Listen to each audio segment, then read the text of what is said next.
Hey, c'est Edouard, bienvenue dans cette nouvelle vidéo et aujourd'hui on va parler des taux fixes et des taux variables. En plus c'est intéressant parce qu'on est en train de vivre une période un petit peu particulière qui change beaucoup par rapport aux 10-15 dernières années, c'est-à-dire que nos taux ont beaucoup augmenté en quelques mois alors qu'ils ont fait que descendre pendant 10 ans. Donc qu'est-ce qu'il faut choisir comme taux aujourd'hui à l'heure actuelle si on achète un bien immobilier en Suisse? C'est très simple, ça dépend de votre situation. Donc dans cette vidéo, je vais parler de qu'est-ce que sont les taux fixes, qu'est-ce que sont les taux variables et puis ensuite je vais donner mon avis par rapport à chaque situation, qu'est-ce qu'il est préférable de faire ou pas. Premièrement, qu'est-ce qu'un taux fixe? C'est assez simple, c'est un taux qui est fixé pour une certaine période donnée sur votre dette. Donc ça veut dire que, admettons, vous avez une dette de 1 million de francs, vous avez un taux à 1% pendant 10 ans, ça veut dire que vous allez payer 10 000 francs par année pendant 10 ans. Alors évidemment, je ne prends pas en compte l'amortissement que vous allez faire pendant la durée de votre prêt. Donc ça va dépendre en fonction du type d'amortissement, si vous faites un amortissement qui est direct ou indirect. Mais ça fera le sujet d'une autre vidéo. Dites-moi d'ailleurs dans les commentaires si ça vous intéresse que je parle de l'amortissement plus dans le détail. Donc grosso modo, il y a des avantages à faire un taux fixe.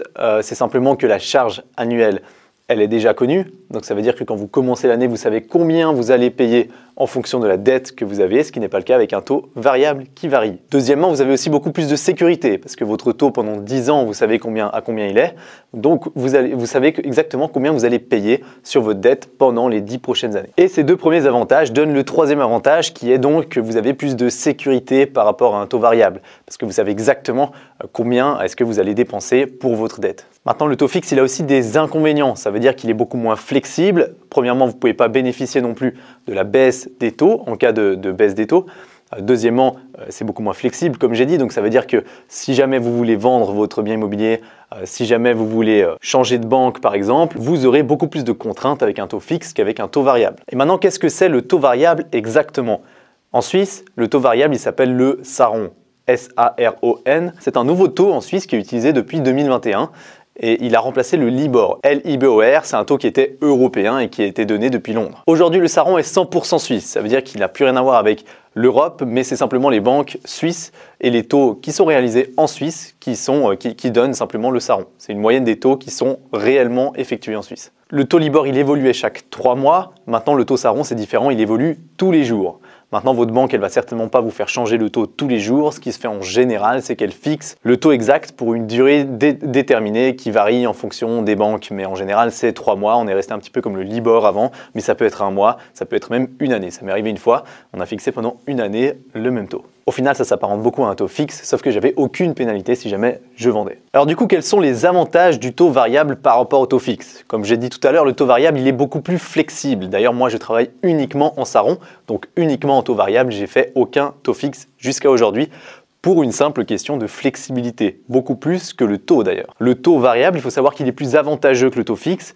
Pourquoi? Parce que c'est toujours une question de risque. La banque, quand elle investit avec vous, elle décide de vous financer, elle va prendre un risque sur une dizaine d'années avec un taux fixe fixé sur 10 ans. Avec un taux variable, elle n'est pas du tout liée à vous comme ça. C'est-à-dire que le taux va évoluer avec le temps et puis si tout d'un coup les taux explosent, eh ben votre taux il explose aussi. Donc évidemment que la banque prend beaucoup plus de risques sur le long terme avec un taux fixe et puis beaucoup moins de risques sur le long terme avec un taux variable puisqu'il évolue. Et donc elle peut vous faire des conditions qui sont plus intéressantes sur le taux variable que le taux fixe. C'est exactement comme un investissement normal, hein. Plus vous prenez de risques et puis plus vos rendements sera élevé et puis plus moins vous prenez de risques et plus le rendement sera bas. Pour la banque, c'est pareil. Alors dans l'acquisition d'un bien immobilier, si vous décidez de prendre le risque vous-même, vous allez choisir un taux variable. Je l'ai dit, le taux variable est plus avantageux parce qu'il est plus bas que le taux fixe.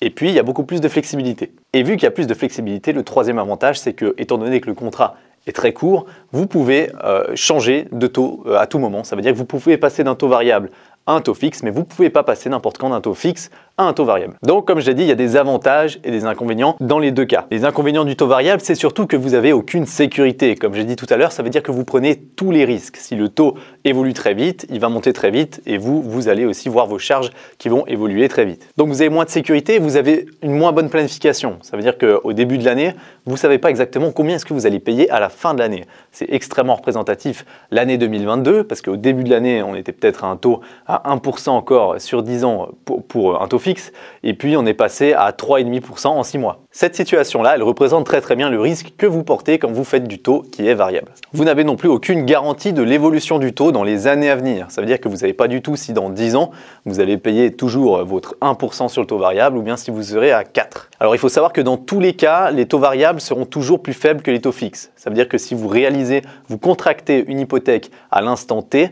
les taux fixes seront en général toujours plus élevés que les taux variables. Pourquoi? Parce que c'est une question de risque. De nouveau, comme j'ai dit avant, la banque, elle prend le risque quand vous faites un taux fixe sur 5 ans, 7 ans, 10 ans, et puis elle ne prend pas de risque quand vous faites un taux variable qui change tous les jours. Mais effectivement, on a vu quelques anomalies à des moments très précis dans l'histoire, quand les taux faisaient que descendre, ou tout d'un coup un taux fixe à 2 ans, 3 ans, 4 ans était plus bas que le taux variable. Mais de nouveau, quand vous faites un taux variable, vous pouvez aussi bénéficier de la baisse des taux avec le temps. Ça veut dire que si le taux diminue au fil des années, ce qui s'est passé pendant les 10-15 dernières années, eh bien vous avez votre taux qui diminue aussi et votre charge annuelle qui diminue avec votre taux. Mais maintenant, le contraire, c'est la même chose. Si le taux monte, vos charges montent. Maintenant, du coup, qu'est-ce qu'il faut choisir vraiment? Parce qu'on a vu, il y a des avantages d'un côté comme de l'autre. Comme j'ai dit, moi, je utilise jusqu'à aujourd'hui que du Saron, donc je fais que du taux variable. Maintenant, j'ai une situation particulière où je fais uniquement des investissements qui sont dans des biens de rendement ou des biens immobiliers qui travaillent des achats, des reventes, et donc j'ai beaucoup de transactions. Quand vous faites beaucoup de transactions, vous êtes obligé de créer une société, premièrement en Suisse parce que c'est beaucoup plus avantageux d'un point de vue fiscal, et deuxièmement, vous êtes obligé de faire du taux variable parce que votre taux, vos contrats de taux vont évoluer très rapidement, vous allez acheter et revendre, vous allez rembourser votre dette pour financer un autre bien immobilier, donc vous bougez tout le temps et vous avez besoin de flexibilité tout simplement, comme j'ai dit tout à l'heure. Donc c'est la raison principale pour laquelle, et c'est même l'unique raison pour laquelle je choisis uniquement le taux Saron. Ce n'est pas des questions de taux, autrement sinon j'aurais opté l'année passée pour des taux fixes à long terme. Mais je continue de faire du Saron. Maintenant, si on prend le cas d'une situation normale avec l'acquisition d'une résidence principale par exemple, là la question, elle change. Si vous achetez votre résidence principale, vous savez que pendant 10 ans, 15 ans, 20 ans, vous n'allez pas revendre. La question, elle se pose de est-ce qu'un taux Saron, c'est vraiment légitime, surtout maintenant? Alors disons que jusqu'à ce que les taux montent, c'était évident qu'il fallait plutôt faire un taux fixe parce que du 0,8, du 1% sur 10 ans, même sur 15 ans, j'en ai vu, ça n'était jamais arrivé avant et puis c'était évidemment un avantage. Au bout d'un moment, vous êtes tellement proche de zéro, vous ne pouvez pas tellement descendre beaucoup plus bas. C'est d'ailleurs aussi ce qui a poussé les prix de l'immobilier vers le haut de manière drastique en Suisse. C'est-à-dire que les taux étaient tellement bas, l'argent n'est tellement pas cher, l'argent est tellement bon marché qu'on peut emprunter pour à peu près n'importe quoi. Donc on peut se permettre d'acheter à peu près n'importe quoi. C'est notamment pour cette raison que les résidences secondaires en Suisse ont pris tellement de valeur. C'est parce que toutes les personnes qui avaient un petit peu de cash disponible, étant donné qu'un compte épargne ne rapporte absolument rien, ils se sont dit pourquoi pas, je vais investir à la montagne et je vais acheter un petit chalet, une petite résidence secondaire. Et à ce moment-là, qu'est-ce qui se passe? On emprunte un maximum vu que les taux sont très bas et que l'argent ne coûte quasiment rien. Et donc les gens ont beaucoup acheté et donc les prix sont montés. Tout ça pour dire que dans notre situation aujourd'hui où l'argent recommence à coûter un petit peu, aujourd'hui on est autour des 3% et demi sur 10 ans, évidemment que ça évolue tout le temps, donc peut-être que le moment où vous regarderez cette vidéo ce sera plus du tout le cas, mais dans notre situation actuelle maintenant, c'est peut-être avantageux de réfléchir de manière un petit peu plus approfondie sur quel taux choisir. Il faut savoir que quand vous faites un financement en Suisse, vous avez la possibilité de diviser votre dette en plusieurs tranches. Je vais prendre un exemple très simple. Si vous avez une dette contractée de 1 million, vous pouvez très bien dire les 500 premiers 1000 francs, je fais du Saron, ça veut dire du taux variable qui évolue tous les jours, et 250 000 francs, je prends une dette qui est fixe mais sur 5 ans, comme ça c'est du moyen terme plutôt, et les 250 000 francs restants, je fais une tranche sur 10 ans avec un taux qui est défini pour 10 ans. Dans ce cas-là, ça vous permet de mélanger à la fois les risques et puis la sécurité. Vous avez une partie de votre dette qui est variable, donc ça veut dire qu'elle est plus avantageuse d'un point de vue taux, donc les charges sont plus basses sur ces 500 premiers 1000 francs à l'instant T à l'heure actuelle, et donc vous bénéficiez de la moitié de votre dette avec un taux qui est avantageux. Ensuite, les 250 000 francs sur 5 ans auront un taux qui sera un peu plus élevé que le taux variable, mais vous savez que pendant 5 ans, vous allez payer X francs sur les 250 000 francs. Ensuite, les 250 000 francs restants, quand vous avez fixé sur 10 ans avec un taux sur 10 ans, il va vous coûter encore plus cher que le taux sur 5 ans, mais vous savez que pendant 10 ans, vous allez payer tel montant. Ce montage, ce qu'il a d'avantageux, c'est qu'il vous permet à la fois de bénéficier de la sécurité et puis aussi d'un taux qui est intéressant sur une bonne partie de votre dette à l'instant T. Donc effectivement, pour une résidence principale, ça peut être très intéressant de diviser votre dette en plusieurs tranches. D'ailleurs, votre banquier vous aura certainement proposé un montage similaire si vous faites un financement maintenant. Honnêtement, il y a un an, personne ne se posait de questions. Il fallait faire un taux fixe sur 10 ans. Comme ça, on savait que pendant 10 ans, on allait payer 10 000 francs par année sur 1 million, ce qui est très très bas. Mais aujourd'hui, la question, elle est beaucoup ressortie et je l'ai ressentie moi-même dans les vidéos. On m'a posé de plus en plus la question de qu'est-ce qu'il fallait faire avec ce taux et qu'est-ce qu'il fallait faire en cas de renouvellement d'hypothèque. Le renouvellement d'hypothèque, c'est simplement quand vous arrivez au terme justement de cette tranche que vous avez définie, donc la durée de votre dette à un certain taux. Admettons que vous ayez choisi pendant 5 ans d'avoir un taux qui était à 1%, pour faire simple.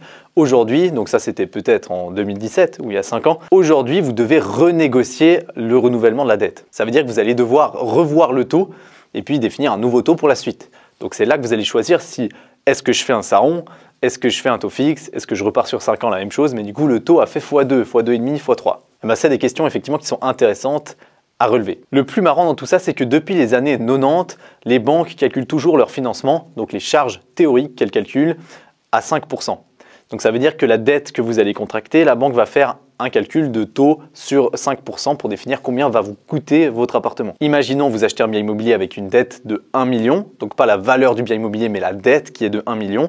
La banque va dire bon bah très bien, vous allez payer 50 000 francs par année en charge théorique. Ça veut dire qu'elle va faire 5% fois 1 million, ce qui va donner 50 000 francs. En plus de ça, elle va rajouter 1% d'amortissement, 1% sur la valeur totale du bien et puis 1% de frais d'entretien sur la valeur totale du bien. L'addition de ces trois montants va donner les charges théoriques du bien immobilier en question que vous êtes en train d'acheter aux yeux de la banque. Ces charges théoriques doivent être de maximum un tiers de vos revenus bruts. Mais maintenant, ce qui est intéressant, c'est qu'elles font ça depuis 1990, à peu près, après la crise des années 90. Et ensuite, qu'est-ce qui s'est passé? Les taux n'ont fait que de baisser. Donc pendant longtemps, on s'est dit, mais bon, on n'a plus besoin de faire ce calcul-là, parce qu'aujourd'hui, on a un taux qui est à 1% pendant 10 ans. Pourquoi est-ce qu'on calcule encore sur 5%? Eh bien, l'histoire aujourd'hui aura donné raison à la FINMA et aux banques de faire ce calcul sur 5%. Je pense honnêtement que ce calcul de sécurité qui est très très conservateur va pouvoir sauver certains ménages et puis sauver aussi des renouvellements d'hypothèques. Je ne m'attends pas personnellement à une avalanche de ventes aux enchères étant donné que le calcul théorique depuis des dizaines d'années sont faits sur une charge théorique de 5%. Aujourd'hui, on n'y est pas encore, on est à 3,5% sur 10 ans, mais donc on a encore une marge de sécurité, c'est-à-dire que les renouvellements d'hypothèques aujourd'hui, les personnes vont passer certes potentiellement de 1% à 3%, 3,5%, ce qui est beaucoup, une grosse différence. Elles vont tripler leur charge annuelle, mais par contre, elles ont dû justifier à un moment donné qu'elles étaient capables de supporter une charge théorique de 5%, donc un taux d'intérêt plutôt de 5%. Aujourd'hui, si elles avaient fait un prêt il y a 10 ans, elles ont amorti pendant 10 ans, et en plus de ça, leur taux reste toujours plus bas que ces 5%.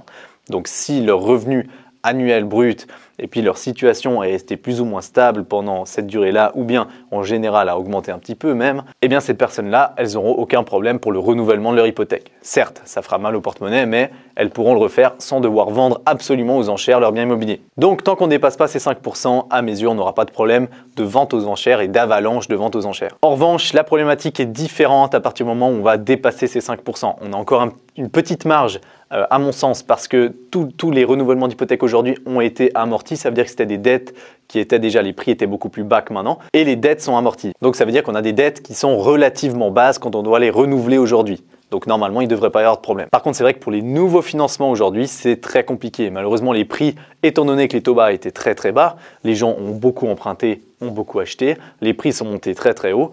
Et puis vu que les prix aujourd'hui sont très hauts, un taux d'intérêt qui est passé de 1% sur 500 000 à 3% sur 1 million, ça change complètement la donne. Il faut savoir que les prix de l'immobilier en Suisse ont fait x2 en moyenne en 20 ans. Et malheureusement, les revenus n'ont pas suivi. Donc il y a une décorrélation complète entre l'augmentation des prix de l'immobilier et les revenus des ménages. Ce qui rend de nouveau l'accession à la propriété de plus en plus compliquée en Suisse, et ça va continuer d'être le cas et ça va s'empirer. Voilà, je m'écarte un petit peu du sujet, mais tout ça pour dire que le choix aujourd'hui d'un taux fixe ou d'un taux variable est très différent d'il y a un an. Et puis effectivement, la question se pose de est-ce qu'il faut plutôt privilégier la sécurité ou bien l'avantage d'un taux qui est un petit peu plus attrayant? Pour récapituler en 2 mots, si vous faites de l'achat-revente, donc régulièrement des transactions, vous allez choisir un taux variable évidemment. Si vous faites de l'achat pour du rendement ou bien de l'acquisition en résidence principale, ça dépend de votre situation. Pour des biens de rendement, honnêtement, personnellement, je travaille en SARON aussi. Pourquoi? Parce qu'il y a toujours des opportunités à un moment donné. Un appartement qui se libère, un locataire qui part, on fait quoi? Est-ce qu'on vend? Est-ce qu'on fait des travaux? Est-ce qu'on loue à quelqu'un d'autre? Donc il y a de nouveau des opportunités et puis j'ai besoin de flexibilité. Donc ça dépend de votre situation et si vous savez que vous avez acheté un bien que vous allez garder pendant 20 ans, potentiellement c'est intéressant de faire un taux fixe si vous savez que vous voulez bloquer le taux absolument pour un point de vue de sécurité. Pour votre résidence principale, je dirais que c'est avantageux de faire un mélange des deux. C'est-à-dire vous faites des tranches qui sont en taux variable et vous faites des tranches qui sont en taux fixe. Peut-être 5 ans, 7 ans, si les taux à 10 ans sont trop élevés à votre goût. Voilà, merci beaucoup d'avoir regardé cette vidéo. N'oubliez pas de liker la vidéo et puis de laisser un petit commentaire dans la partie des commentaires pour me dire qu'est-ce que vous aimeriez que j'aborde dans une prochaine vidéo. Et moi, je vous dis à très vite. Ciao!